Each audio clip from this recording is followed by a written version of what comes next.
What's going on, you guys? Welcome back to the Neighborhood Podcast. One of the hosts of the podcast. My name is Kyle Dabro, and in today's segment, we're going to go over our predictions for the AFC South, just to kind of give you guys a quick recap of last year's standings in the AFC South. The Titans took the division with a 12-5 record.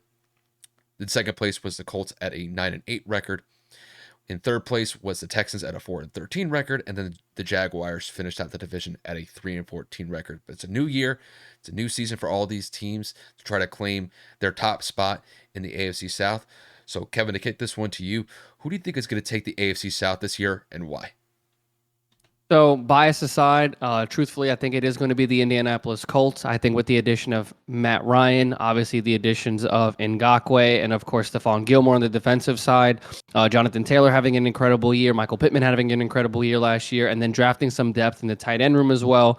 I think that we are going to make strides to have a very productive and efficient season. I think the struggle is going to be in the wide receiver room, but at the end of the day, I think that if we were to lean on Jonathan Taylor, like I hope we will, and obviously having one of the top 10 defenses in the NFL, if not an even better one after the acquisitions that we've had this offseason, I truly believe that the Colts can potentially go anywhere from 11-6, maybe 10-7, depending on how everything goes with our schedule.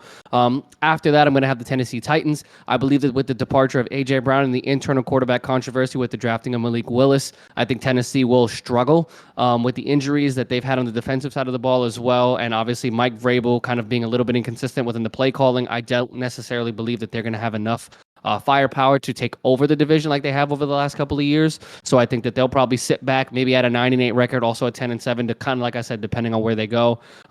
Following that, I'm going to say Jacksonville Jaguars will take the third spot. I think Trevor Lawrence takes a step forward in the right direction with a new coaching staff and Doug Peterson. Obviously, they get Travis Etienne back. They signed some wide receiver depth. They signed some offensive linemen that are going to help protect Trevor. So I think that he'll take strides. I would probably say somewhere about 5-12, maybe even 6-11. I know that that's not saying a lot, but I mean, again, when you have a roster that's still as bad as they have, and again, the inexperience of Trevor Lawrence, I don't necessarily think they're going to take too big of a step forward, but it is going to be enough for them to at least be somewhere in the vicinity of winning football-ish. And then rounding it out, I mean, I think that the Houston Texans are probably one of the worst, if not the worst teams in the NFL. They'll probably be anywhere from 2 to 4 wins at most.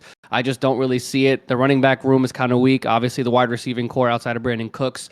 Davis Mills has a whole lot to prove. I know a lot of people are kind of getting hype behind him playing 11 games last year and kind of thinking that he's going to be the future.